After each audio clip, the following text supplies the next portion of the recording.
ఆ అమ్మాయిని కోల్పోయినాం, సైంటిస్టును అశ్విని మోతిలాల్. నిజంగా ప్రభుత్వం వైపు నుంచి సరైన హెచ్చరికలు ఉంటే, సరైన ఆదేశాలు ఉంటే వాళ్ళు కూడా ఆ రకంగా పోయేటోళ్ళు కాదు. దాంట్లోకి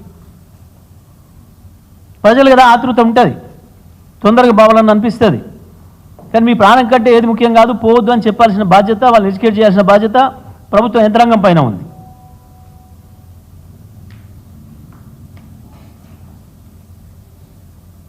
వాళ్ళు దాంట్లో నుంచెళ్ళి అడుగుతున్నారు ప్రజలు. సరే వరదలలో కొట్టుకుపోతామనే బయటకు రాలేదా ముఖ్యమంత్రి మంత్రులు అని చెప్పి ప్రజలు అడుగుతున్నారు.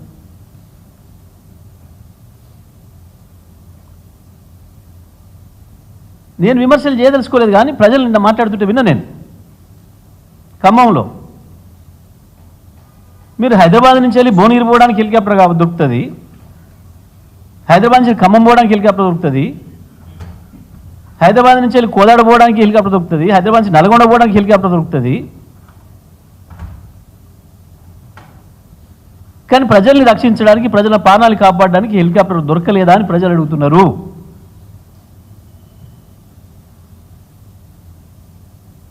వాస్తవానికి మిలిటరీ హెలికాప్టర్లు ఎటువంటి ప్రతికూల పరిస్థితులు కూడా పోతాయి.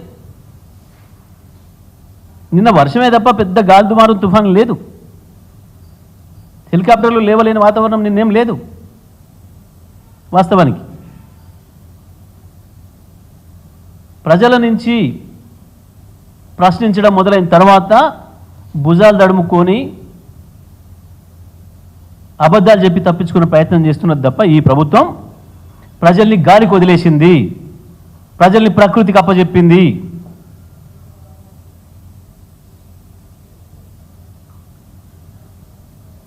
ఇది పూర్తిగా ప్రభుత్వం చేతగాంతనం, ప్రభుత్వ వైఫల్యం. దీనికి ప్రజలకు క్షమాపణలు చెప్పాల్సిన అవసరం ముఖ్యమంత్రికి, మంత్రులకు ఉంది. నిన్న చనిపోయిన ప్రాణాలకి కారణం, బాధ్యత రాష్ట్ర ప్రభుత్వం అందే పూర్తిగా. నేను రాజకీయాల కొరకు మాట్లాడతలేను, బాధ్యత రహితంగా మాట్లాడతలేను.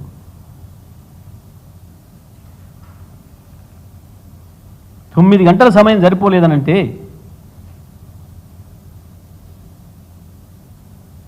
పక్క రాష్ట్ర ముఖ్యమంత్రి మాట్లాడినప్పుడు వాళ్ళు చెప్పింది నేను చెప్పలే. మరి ఈ రాష్ట్ర ముఖ్యమంత్రి ఏమైండు? నిన్న ఎందుకు అందుబాటులో లేడు మంత్రులకు?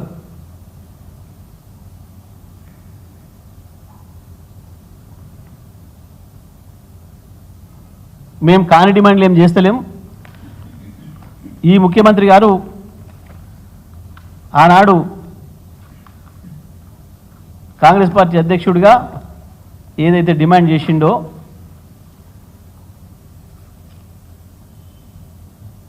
చనిపోయిన కుటుంబాలకి 25 లక్షల రూపాయల చొప్పున ఆర్థిక సాయం అందించాలని, ఇండ్లు డ్యామేజ్ అయిన ఇండ్లకు 2.5 నుంచి 5 లక్షల రూపాయల ఆర్థిక సాయం అందించాలని, వర్షాల వల్ల ఎఫెక్ట్ అయిన ఇతర ప్రజలందరికీ 50,000 రూపాయల చొప్పున ఆర్థిక సహాయం అందించాలని చెప్పి ఏదైతే డిమాండ్ చేసిండో దాన్ని వెంటనే అమలు చేయాలని చెప్పి మేము డిమాండ్ చేస్తూ ఉన్నాం.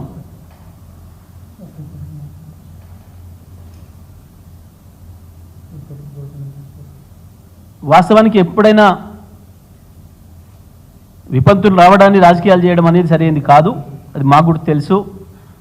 మేము అందుకనే అట్లా మాట్లాడలేదు. నిన్న ఉదయం కూడా మేము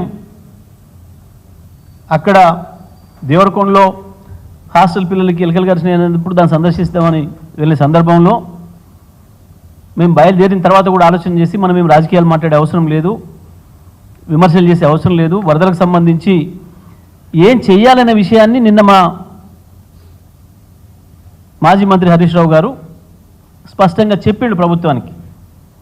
ప్రభుత్వం అప్రమత్తంగా ఉండాలి, అధికారులందరినీ కూడా బాధ్యతల్లో పెట్టాలి, విధుల్లో పెట్టాలి. ముఖ్యమంత్రి గారు మంత్రులందరూ కూడా ఎప్పటికప్పుడు అందుబాటులో ఉండి ప్రజలకి వస్తున్న విపత్తును ఎదుర్కోవాలి, ధైర్యం ఇవ్వాలి, ఎంత వీలైతే అంత నష్ట నివారణ చర్యలు తీసుకోవాలి అనే విషయాన్ని నిన్న ఉదయం చెప్పినాం.